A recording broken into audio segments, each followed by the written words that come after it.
I, Tonya is directed by Craig Gillespie and stars Margot Robbie, Allison Janney, and Sebastian Stan. This is the biopic of Tonya Harding, and it shows her early life, her rise to fame as a figure skater, the incident that made her infamous, and the aftermath of that incident.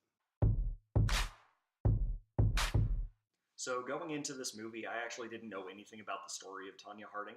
Walter did know bits and pieces, but going into it, neither of us really knew what to expect.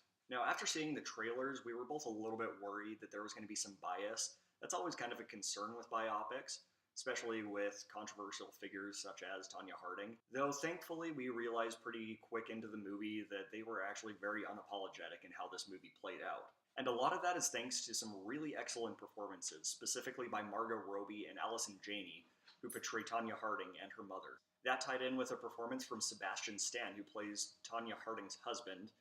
All three of these characters are really just not good people at all. So it's impressive to see these big-name actors portraying just these really unlikable people. And there's another excellent performance from Paul Hauser, who plays Jeff's friend Sean, and this is actually my favorite character in the movie. He provides some of the funniest moments here. And speaking of humor, this movie was actually surprisingly very funny. I didn't expect this movie to be a comedy going in, and even though it is a biopic, it is actually a borderline comedy as well. And then there's the style of this movie.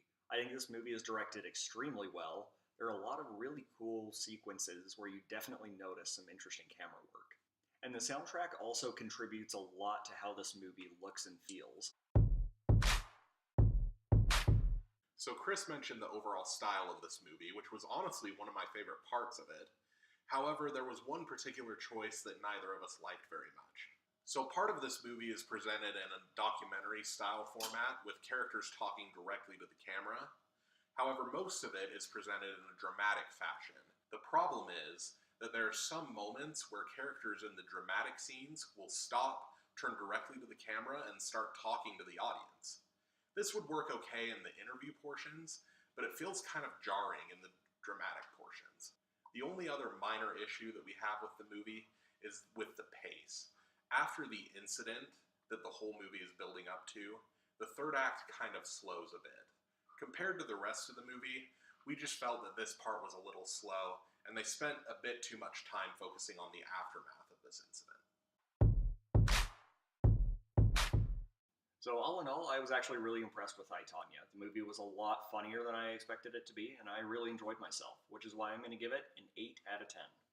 This movie really surprised me. I think based on the performances alone, you should definitely go and see it. I'm going to give it a 7 out of 10.